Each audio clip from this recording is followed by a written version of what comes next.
So good morning, everyone. Welcome to our study of the book of Nahum. We'll be on chapter 3 today. We are studying the minor prophets. This is our second section of minor prophets, and we are finishing Nahum now, and then we will do Micah, and that will wrap up the first part two of the minor prophets. So while I was doing my research this week, I found a new picture that had been taken from Mosul, which shows here a carving of one of the war chariots that is from this period of time. We're reading in chapter 3 about the jumping chariots and prancing horses, and here they are. And it's interesting to look at this picture because there's a lot of interesting history here. First of all, when I always thought of a chariot, I thought of it as a very small two-wheeled device with one horse and one individual. And that's not what we're talking about here. These things are huge. If you look at this chariot in front of you, and that horse is massive, the chariot is holding 4 warriors together inside the basket. And you'll notice they're holding these shields above their heads. And you'll notice how the shields are round. Now, what you can't see is a series of concentric discs that are in a dome. What do you think those things are for? Blocking the arrow. They raise them over the top and turn them over to block the arrows that are falling down on them. Very interesting. So these shields here, and the reason why they have them up in the air is they're using them to catch the arrows that are shot at them by the opposing enemy. And they are archers as well. And you look at this wheel, this is not a thin little racing chariot wheel. It's a thick battle wheel. And these horses are fairly emaciated. They're very thin. And you're actually looking at 2 horses here by the side. If you count the legs and you count the ears and everything. So there's 2 horses there and 2 horses in front. So this is a 4-man, 4-horse chariot with a big war wheel. And you can see the size of this thing is just massively huge. So when you think of these things running through the city, that's just a terrifying thing that we're going to see as we read chapter 3 today and analyze it more.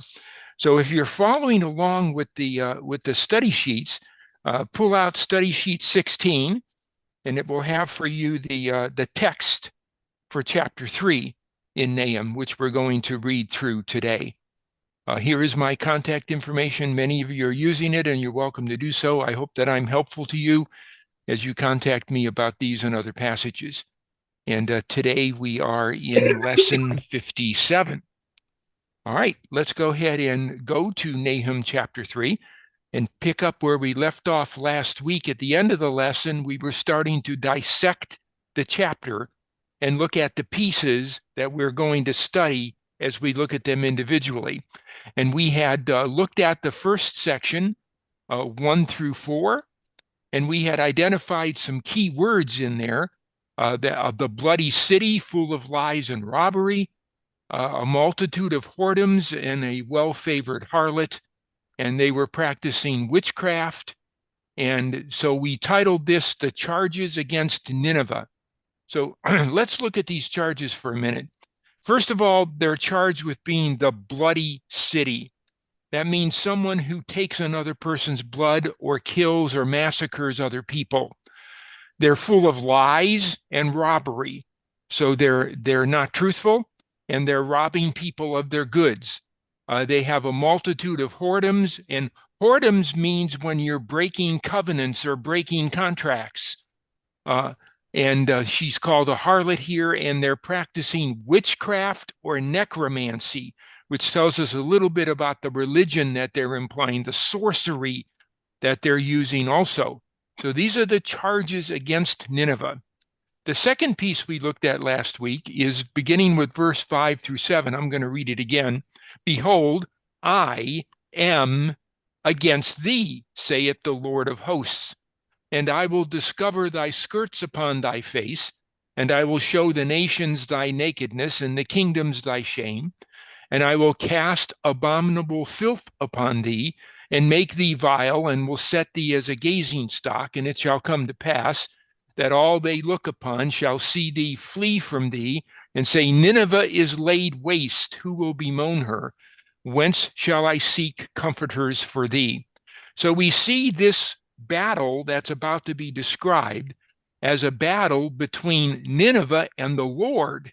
Verse 5 says, I am, that's the name for God, I am against thee. I am the Lord of armies, the Lord of hosts. And he's going to expose their duplicity. He's going to expose their treachery. And he's going to cast filth upon them. And they're not the great, beautiful, intelligent, wonderful city they portray to be. They're vile, and they're bloody, and they're evil. So we titled this part, The Wicked City is Humbled and Shamed. And that's about as far as we got last week as we ended our lesson, and we're looking at chapter 3. So the next part we have is this section beginning with verse 8. So you can flip over to Nahum page 17 on your handouts, and you can take notes as I go through this as we look at this from the chapter perspective. Starting on verse 8, it reads like this. Art thou better than populous No, that was situate among the rivers, that had the waters round about it, whose rampart was the sea, and her wall was from the sea. Ethiopia and Egypt were her strength, and it was infinite. Put and Lubim were her helpers. Yet was she carried away. She went into captivity. Her young children also were dashed in pieces at the top of all the streets. They cast lots for her honorable men, and all her great men were bound in chains. Thou also shalt be drunken, thou shalt be hid, thou also shalt seek strength because of the enemy. All thy strongholds shall be like fig trees with the first stripe figs. If they be shaken, they shall even fall into the mouth of the eater. Behold, thy people in the midst of thee are women. The gates of thy land shall be set wide open unto thine enemies. The fire shall devour thy bars. So we see in this passage some really interesting things. We see he's giving them an example of what's going to befall them. He's telling the Ninevites, I'm going to give you the example of the city of No Ammon, and we'll look at that in a minute. It's actually the city of Thebes. And we're going to look at this city and see what happened to it. And Nahum is saying, as it happened to them, so will it happen to you. Now, the irony that you might not be aware is this city of No was conquered by Nineveh. So everything that Nineveh did to No is now turning around on them, and it's going to be done to them, just as they did it to their enemies. Their enemies shall do it unto them. So what is that an expression of? An eye for an eye. An eye for an eye. And what do we call that? Justice. Good, justice. So this passage, verses 8 through 13, is a passage showing the justice of God, that as you have done it unto them, and they were like you, Nineveh, they had waters surrounding them, and they had a river through the middle, just like you. And they were just like you, and just like what you did to them, like you dashed their children. There's another army coming that's going to do this very same thing to you. So what you dished out, you're now going to have to eat off the platter. So this is an expression of God's justice, and the example he's using to the Ninevites is the city of Thebes or No Ammon, which they had destroyed in a similar way. So this is showing us what the example of others and how they were punished, and how that's going to come back upon them. All right, any questions about the overview of these first 13 verses? Any questions about them?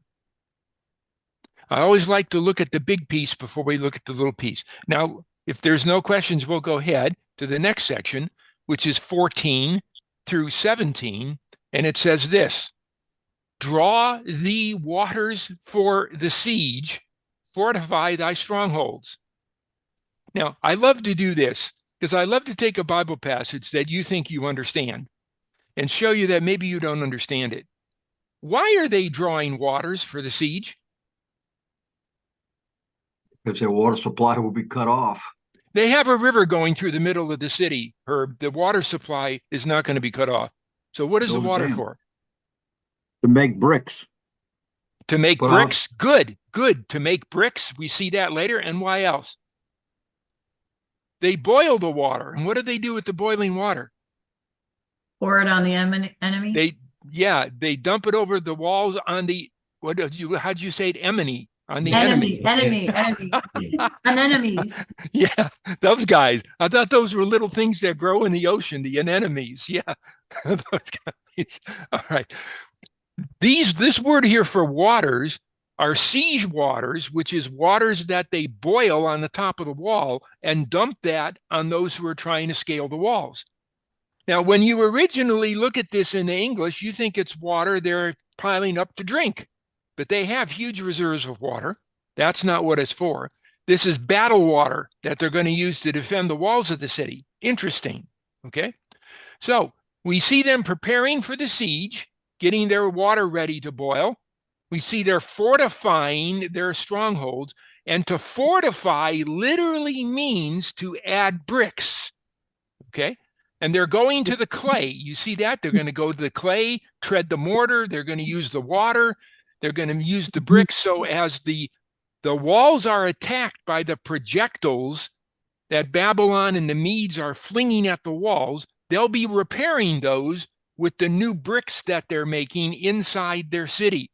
They're going to make strong the brick kiln and actually be repairing the holes as they're being made.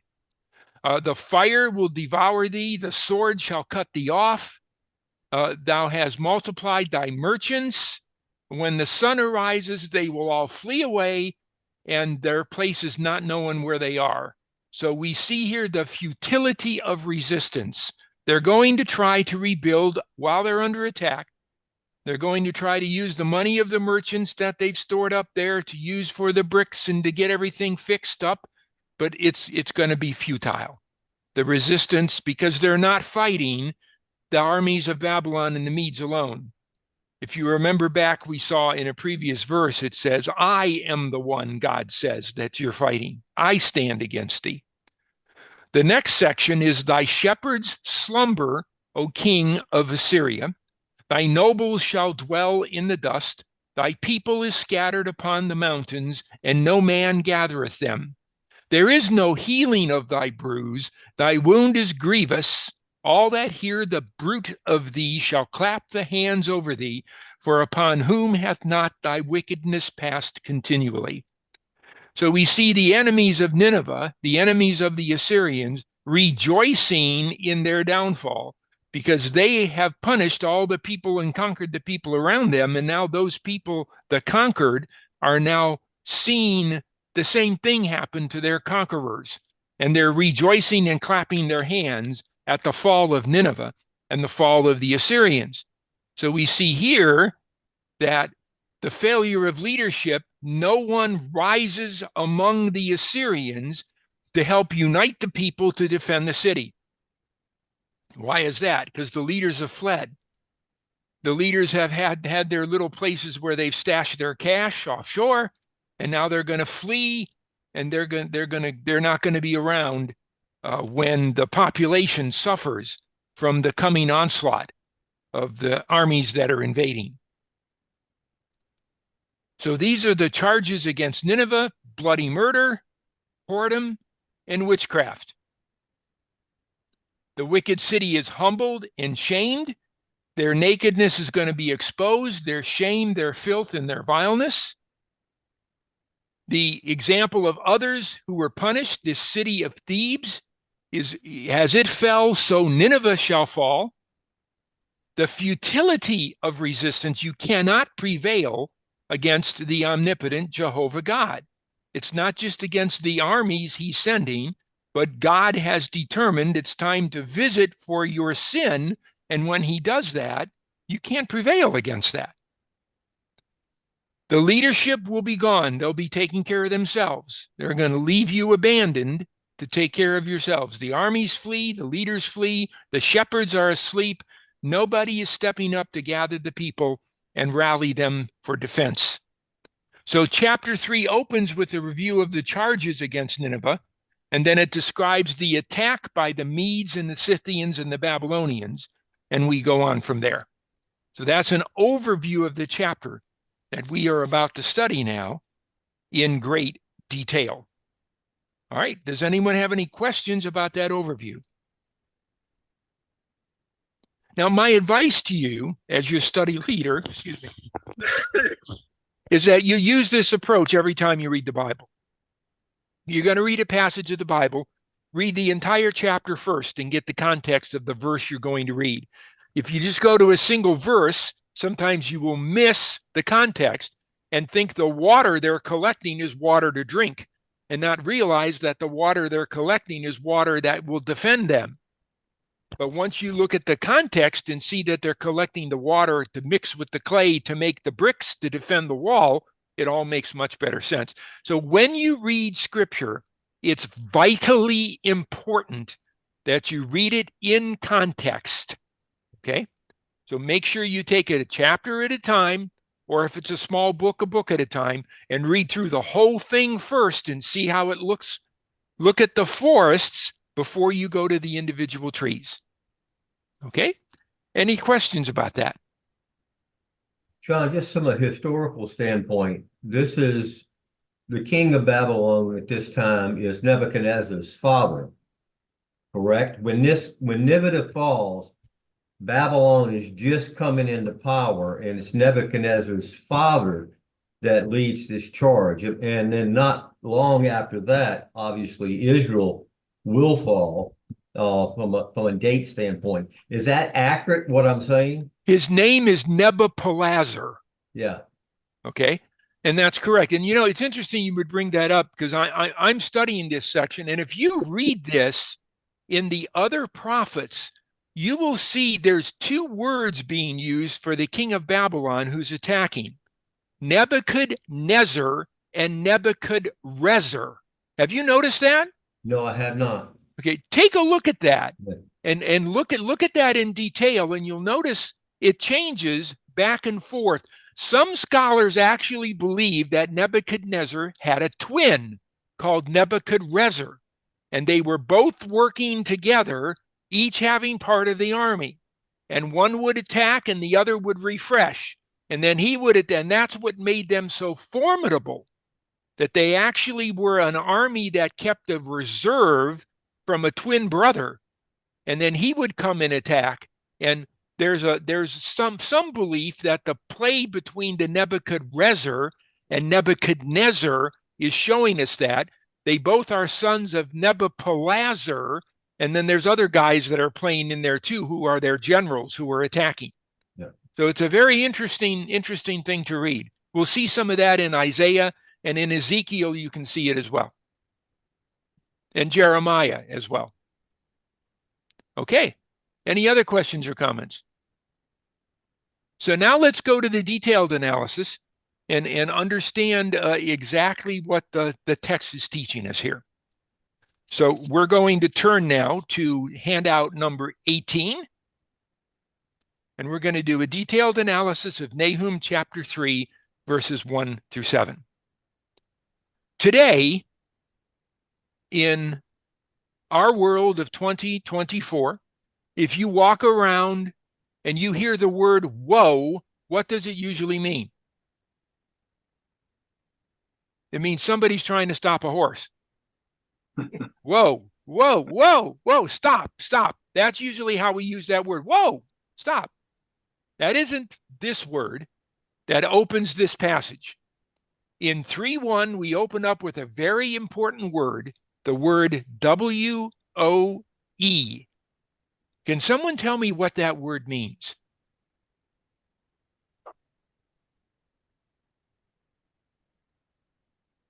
Take note. Curse. Say again? It's a curse. It's a curse. Okay, good. What is it a curse? What is it about? Yeah. It's about judgments fixing to come, isn't it? It is. It is. It's an exclamation of bad news, for one. Okay. When they said, "Woe to you, Pharisees, woe to you, Ninevites, woe to you, whoever is the target of the woe, bad things are coming your way." Okay. So hold on, because we're going to get the story here of the bad news that's coming. That's what woe means. Woe is an interesting word. It's an interjection, and it's pronouncing either grief or impending destruction, as it's used here in Nahum. So that's what woe means. And if we look at the most famous passage where woe is used in Matthew 23, "But woe to you, scribes and Pharisees, hypocrites. Woe to you, scribes and Pharisees, hypocrites. Woe to you, scribes and Pharisees, hypocrites. Woe to you, blind guides. Woe to you, scribes and Pharisees, hypocrites. Woe to you, scribes and Pharisees, hypocrites." Do you get it? In that passage in Matthew 13, verses 13 through 29, these words occur among other words. But woe is an expression, and who is it directed to usually? Leadership. People who are in charge of others. Scribes and Pharisees and kings and princes and captains and commanders. Usually a woe is directed at the leadership and saying, "Okay, you who are guides, blind guides." It's usually directed at leadership. It's interesting, at Pharisees, at scribes, at commanders, at captains. It's a very interesting word. So let's take that out of the way again. Woe, an exclamation of bad news, to the bloody city. Now, the word bloody here means a city that has blood on its hands, a city that is responsible for the bloodshed of others. Okay? So this calamity, this bad news that Nahum is pronouncing, is being pronounced on the city of Nineveh because of the blood they've spilled during their exploits of taking other nations. Woe to you, bad news is coming, Nineveh, because of the blood on your hands. That's what that's saying. Okay? It is full of lies, and the word here for first, bloody. So bloody describes the actions of Nineveh toward her enemies, and Nineveh was known for cutting off hands and feet, piercing eyes, tearing off ears and noses of the enemies, and the ones they didn't decapitate or impale or flay. These were delightful people who delighted in the torture of those whom they conquered. And again, what Nahum is telling to them, what you did, you are now going to receive. Interesting. All right. Lies is actually a word that describes a witness who is giving false testimony. So the city is full of liars, of people who lie and don't know what the truth is. And everything that comes out of their mouth is a lie. Okay?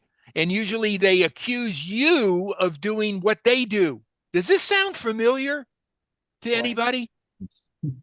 Does this sound, it should be eerily familiar to you as we read through this. That's why I'm looking at the detail, because the detail is very, very similar to a situation we're living in now.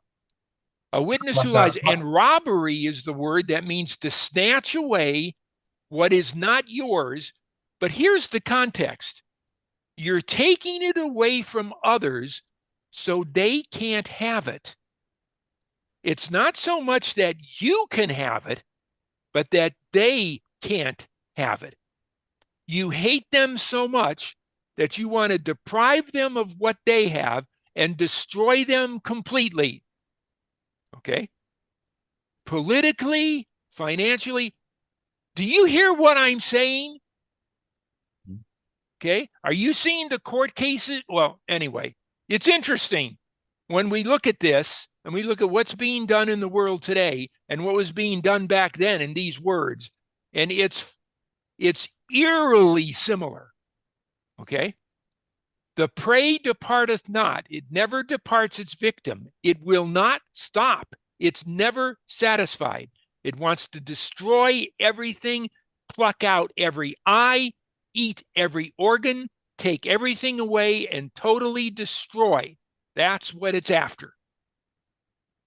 Okay. The noise of a whip. This is a horse whip that's used on the chariot horse. And the noise of the rattling of the wheels and of the prancing means a galloping horse moving at speed. Okay, it's coming quickly. And the jumping chariots, jumping means they're skidding and they're leaping and they're moving so fast that it's crumbling apart. Okay? Haven't you been amazed in the last couple of years how fast the morality of the world around you is decaying? Hasn't that shocked you? How could it? I remember Republicans telling me when Biden was elected, well, he'll be elected for one term and that's only 4 years. Look at what's happened in 4 small, short years. The speed at which this horse has galloped is amazing, isn't it? Absolutely amazing. Okay. The horseman lifteth up or charges with both the bright sword. Okay. This sword word bright here means flaming. They would take their sword and they would dip it in tar and they would ignite it and their sword would be flaming with fire. That's why it was so bright. Okay. And the glittering spear. Okay. Freshly sharpened and glittering in the sunlight. There is a multitude of slain, a great number of carcasses. Okay, carcasses are the bodies of the slain soldiers and the bodies of the slain people. And there is none end of their corpses. Now, this is really interesting. When I first read this, I thought, well, what's the difference between carcasses and corpses? Why have 2 words? Because carcasses, interesting, is in the male form, and corpses are female bodies in the Hebrew. So we're looking at both men and women. And it's a particular type of corpse. It's a corpse that, when it was alive, bore children. So look at the additional insight we get here from the Hebrew. This is destroying the ability of the nation to continue because they're killing their women who could bring babies to replace the slain soldiers so they could continue. This is genocide. This is annihilation. When they start killing the pregnant mothers and they start killing the women of childbearing age, that's when they're trying to wipe out the entire race, and that's genocide. That's what's being described here in this passage. If they call anything else genocide, that's not the Hebrew concept of it. They stumble upon their corpses. There's so many, okay, because of the multitude of the whoredoms. Now, this word for whoredoms means broken covenants, broken promises. Listen to what I say now, please. Broken oaths. Okay. The military of Nineveh made an oath to protect the people. The leaders took an oath of office to protect the people, not exploit them. Protect them. Okay. Serve them. Do what they want, not the other way around. And subjugate them. Okay. So we're seeing something very, very interesting here. Broken covenants, broken promises. Okay. The well-favored are the beautiful, the ones who have the best food, the best benefits, the best the country has. Okay. And a harlot is someone who is selling themselves for benefits, a prostitute, a whore. Okay. A mistress is a seductive woman, someone who is using their female charms to get favor. Okay. And witchcraft here is the dark arts, calling on spirits and people who have died and all that kind of thing. And they sell or they betray for financial gain nations or the Gentiles through her fornication, and clans through her witchcraft or sorcery or seduction. So we see here a description of their crimes and what they're doing. And we look at some of the things that are being done and we say these things that who would put a person's eyes out? Who would cut their ears off? That's got to be satanic, and it is. It's connected to the sorcery and the necromancy and the witchcraft and the dark arts of the demon of the air. That's who's running this show here. And there. I should have said and there and here, but you know what I mean. I think you can see it. I think your eyes have been opened by these words. I don't have to spell it out for you. You see what's going on here and what the prophecy of Nahum is telling us all. So Nineveh is described here as military and civilians are both slain painfully in large number. The streets are filled with dead bodies because they broke their covenants and they did witchcraft and sorcery, and God is holding them accountable. So Nineveh's fate, verses 2 and 3, they're attacked by racing chariots and warriors with flaming pitch swords and lances, okay? And their women, childbearing women, are being slaughtered. Their ability to procreate and continue as a nation is being destroyed. They are being removed from the face of the earth. They are being expunged to be never again anymore. Someone had a comment? We okay? Someone dropped their false teeth or something? We okay? All right. Okay. All right. Good. Hey, I got to have fun doing this. This is a lot of work. So if I have fun once in a while, forgive me. All right. Verses 5 through 7. Again, in blue, I'm presenting the King James. Any questions on verses 1 through 4 or comments? Any questions?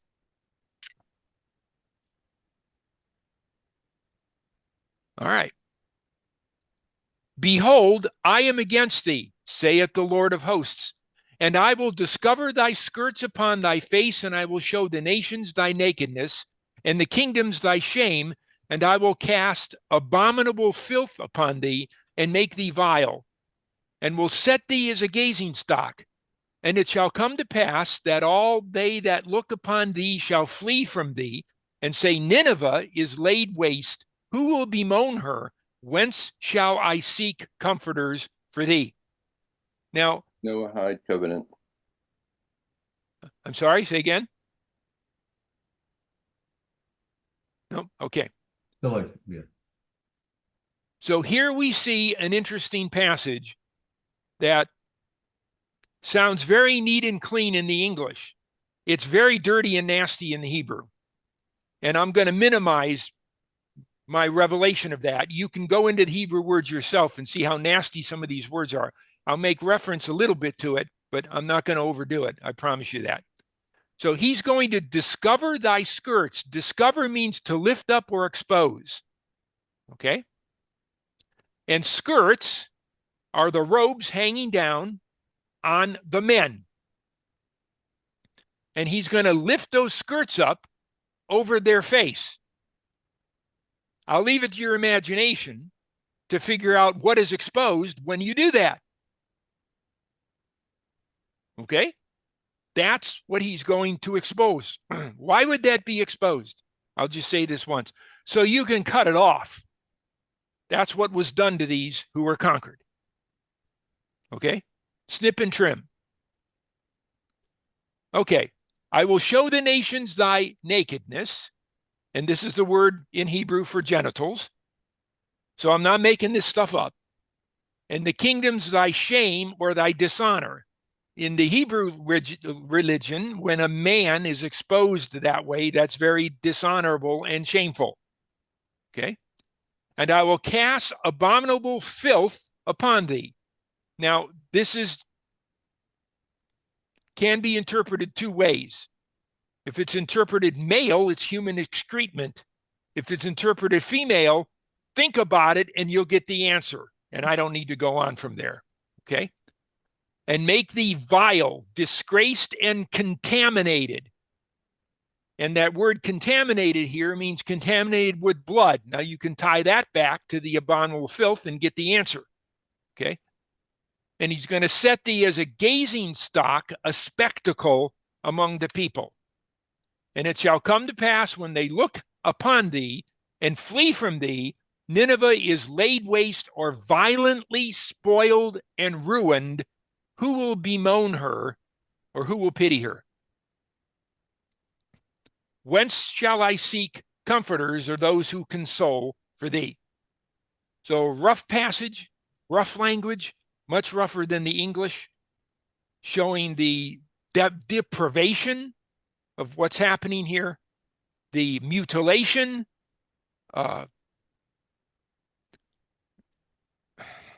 and if you want to tie that into what's happening today with certain movements that are going on with children and what they're identifying as and all that stuff, you can do that.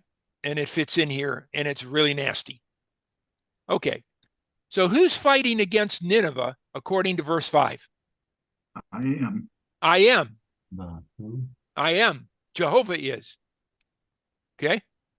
David, did something happen? Did I fade out or something? No, I was looking at a chat. Oh, okay, at a chat. Is there anything in the chats I should know about?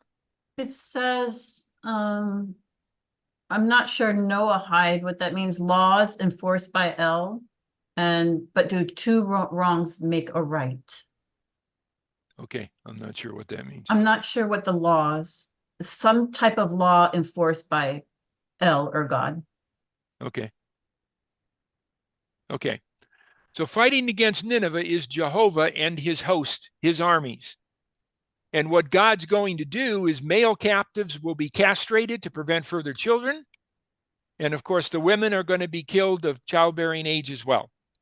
And the result of God's punishment for Nineveh is to terminate the lineage, to wipe them out. That's genocide. No one will help her. No one will be there to rescue her. So that's what's being pronounced on Nineveh. And that's what Nineveh did to Thebes. All right, any questions? I think you fully understand what these texts say here. They're very graphic in the Hebrew. All right. Now we're going to look at the example that Nahum brings to remind them of what they did to others so they realize what's going to happen to them. Art thou better than populous No, that was situate among the rivers that had the waters round about it, whose rampart was the sea and her wall was from the sea? Ethiopia and Egypt were her strength, and it was infinite. Put and Lubim were thy helpers, yet was she carried away. She went into captivity, and her young children were also dashed in pieces at the top of all the streets. And they cast lots for her honorable men, and all her great men were bound in chains. So art thou better? Better means, are you doing better? Are you going to do any better than Thebes? What you did to Thebes, are you going to fare any better than you did to them? And the word populous No is No or Ammon. It's on the Nile River. It's called Thebes, and it was the capital city of Upper Egypt. And when Assyria invaded it, they decimated it and then did all that nasties to their people. And Nahum is saying, look in the mirror, what thou hast done, thou shalt receive. Justice. an eye for an eye, and everything else for everything else. And the situation at Thebes was similar to what we have at Nineveh. It had a river, okay, and there were waters surrounding it, moats and canals and channels, okay, and the rampart or the wall of protection behind them was the sea, and her walls extended from the sea up from the sea. And they had allies and they had alliances. Ethiopia, which is Cush, a son of Ham, and Egypt, which is called Mitzrayim in the Hebrew, a son of Ham, they were her strength or her mighty power. These are mercenary soldiers hired from another country to fight for you. Okay? And it was infinite. As long as you got the cash, there's more warriors to buy.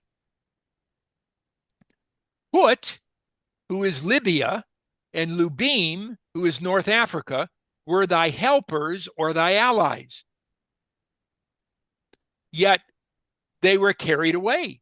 They were removed from their land. Okay? And they went into captivity, which is led from their land to another place. Their young children were dashed in pieces at the top of the streets. They were killed, murdered, and they cast lots for their rich men and all their finery, okay? And their great men or their mighty men who they put in arenas to fight each other for entertainment, they were bound in chains.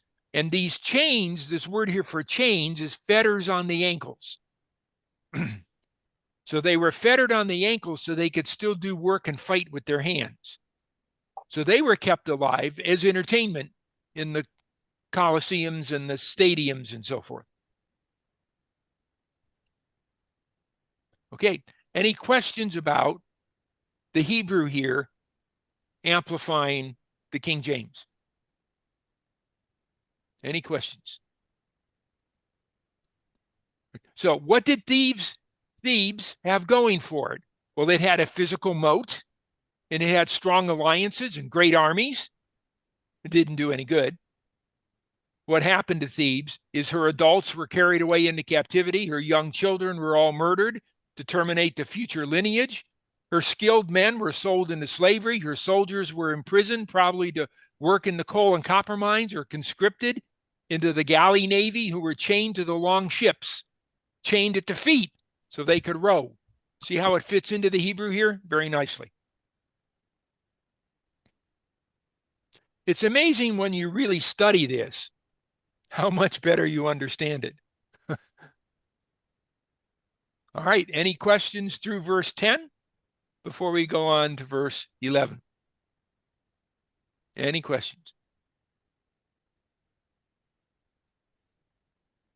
Thou also shalt be drunken, thou shalt be hid, thou also shalt seek strength because of the enemy. All thy strongholds shall be like fig trees with the first striped figs. If they be shaken, they shall even fall into the mouth of the eater. Behold, thy people in the midst of thee are women. The gates of thy land shall be set wide open unto thine enemies. Man, when I hear that and I think of the Texas border, I shiver. Do you see that? What that says? The gates of thy land shall be set wide open unto thine enemies. The fire shall devour thy bars. Do the prophets speak to us today? Yeah, they do. So what is this word here in verse 11, drunken? It means to stagger, to be unable to function appropriately. That's a good definition of someone who's drunk. They can no longer function appropriately. Okay, they're staggering around.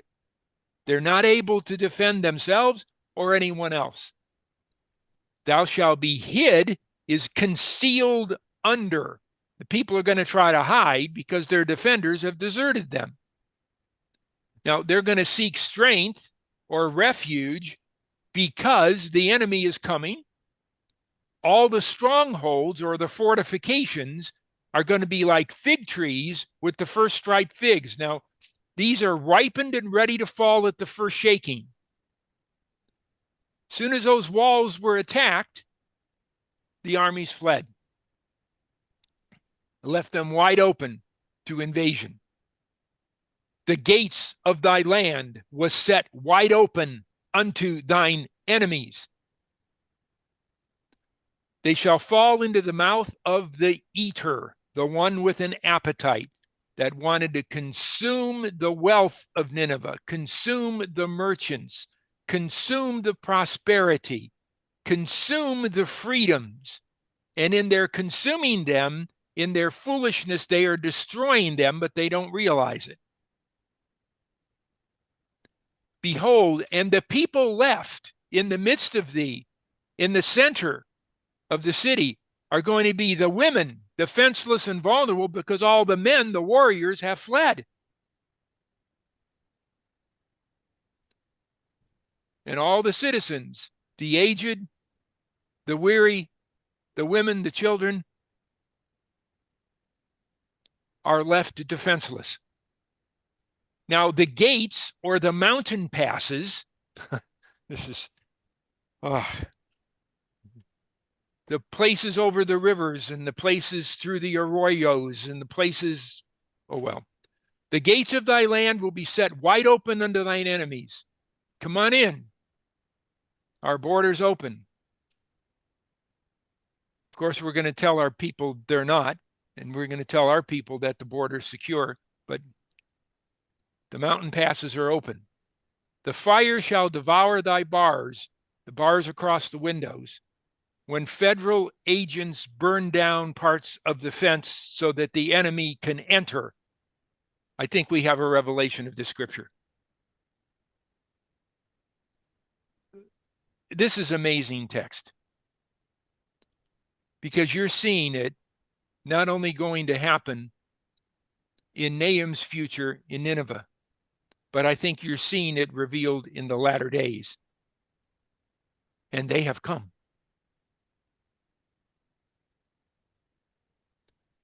In the ruins of Nineveh, archaeologists have found abundant charred wood and melted nails in the collapsed beams, indicating destruction by intense fire.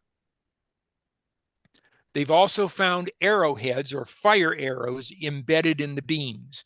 These arrowheads were made so that they could hold a bit of tar, which would be burning. And they would use those arrows then to catch on fire. Verse 13 tells us that their borders will be wide open to the invading enemies. And I just threw an expression in there that I thought might be appropriate. Illegal, undocumented migrants. Yeah, sure. That want all the benefits the citizen gets, driver's licenses, and so forth and so on. But John, if it was only the migrants that were coming across, that's concern enough. Yep. The problem is we don't know what's coming across. Yeah, we do. Terrorists. The problem is we do know what's coming across. we We do. do know But even that they're coming. we that do they're know, here. right? And what we do know is not good. What we No, don't it's know, not I think, good. is worse. Yeah, that's right. That's right. So if you ever wanted to see scripture revealed in the latter days and how you can tie it into what's happening around you, Nahum is a fascinating book. All right. Any questions? Let me read this one, and then we'll probably be done for the day. Draw the waters for the siege. Fortify the strongholds. Go into the clay and tread the mortar. Make strong the brick kiln. There shall the fire devour thee. The sword shall cut thee off. It shall eat thee up like the cankerworm. Make thyself many as the cankerworm. Make thyself many as the locusts. Thou hast multiplied thy merchants above the stars of heaven. The cankerworm spoileth and fleeth away. Thy crowned are the locusts, and thy captains as the great grasshoppers, which camp in the hedges in the cold day, but when the sun ariseth, they flee away, and their place is not known where they are. Okay. So draw the waters, and these are boiling waters to dump down the walls on those who are attacking. For the siege, which is an assault on a wall with towers and munitions. If there's a wall there at all. But if the wall is built and then it's left open, well, whatever. Fortify thy strongholds, which is an internal citadel of last resort. Now, some of you live in the Covington, Mandeville, Slidell area. And have any of you had the opportunity, I don't think it's open now, but in past years, there's a fort called Fort Pike over by Slidell. Has anybody been to Fort Pike? Yep. Okay. As you go inside the wall of Fort Pike, in the very center of the fort, what was in there? Remember that building that was in there? That was called the Citadel. That was the place of last resort, where the soldiers, once the walls were overrun, would go into that citadel. And if you remember what that place looked like in Fort Pike, it was walls with all these holes in it where they stuck their rifles out. And they would use that to shoot at the enemy. And that was the area of last resort. That was where you made your last stand. That's what this stronghold is. Okay, so if you've been to Fort Pike, you've seen a good example of one. Now go into the clay, which is the substance of bricks, and tread the mortar, which is the bindings that hold the bricks together, and make strong the kiln where the bricks are made. So get ready to rebuild as the enemy destroys. And there shall be a fire devour thee, and a sword cut thee off, and it will eat thee up like the cankerworm is the licking locust larvae that eats the wood and destroys the trees, which are used as beams to support the brick. Now, this is a long, long stretch, and I admit it to you as I say it. But another word for cankerworm is cicada.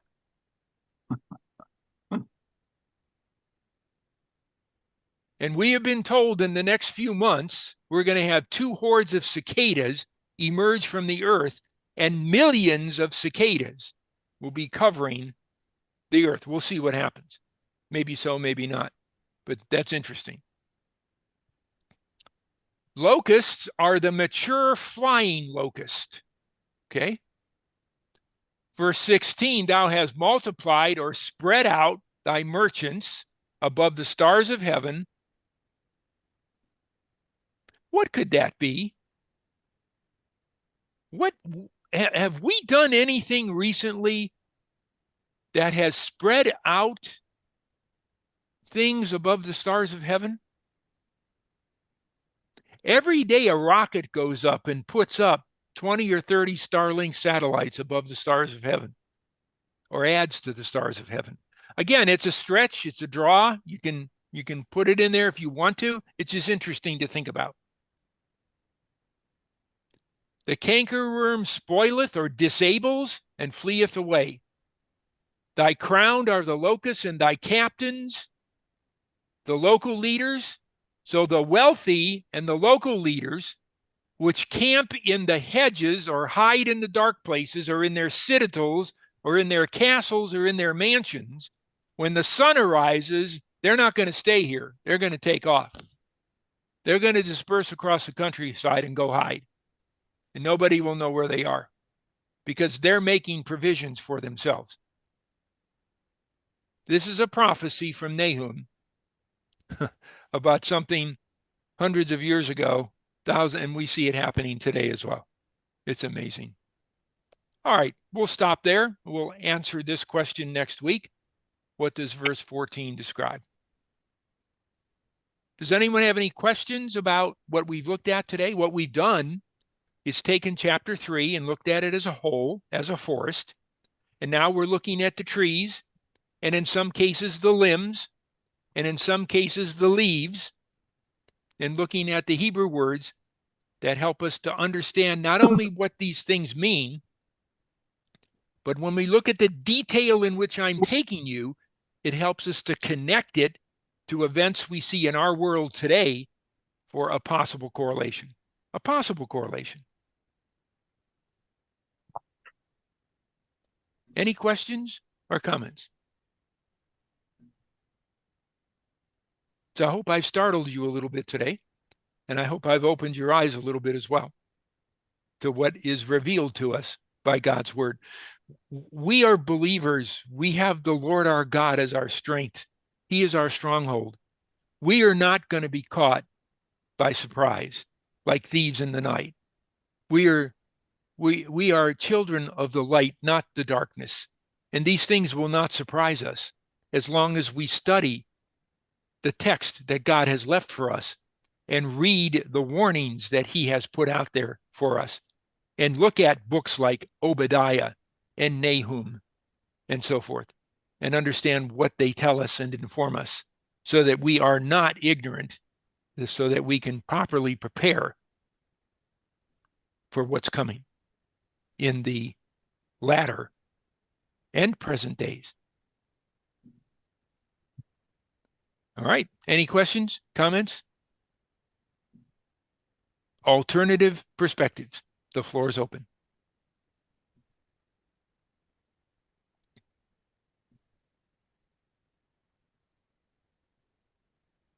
Okay. Going once, going twice. Sold to David Bodie, who will close us with prayer, please. Oh, Father in heaven, thank you again for the honor and privilege of having the time, our effort, our will.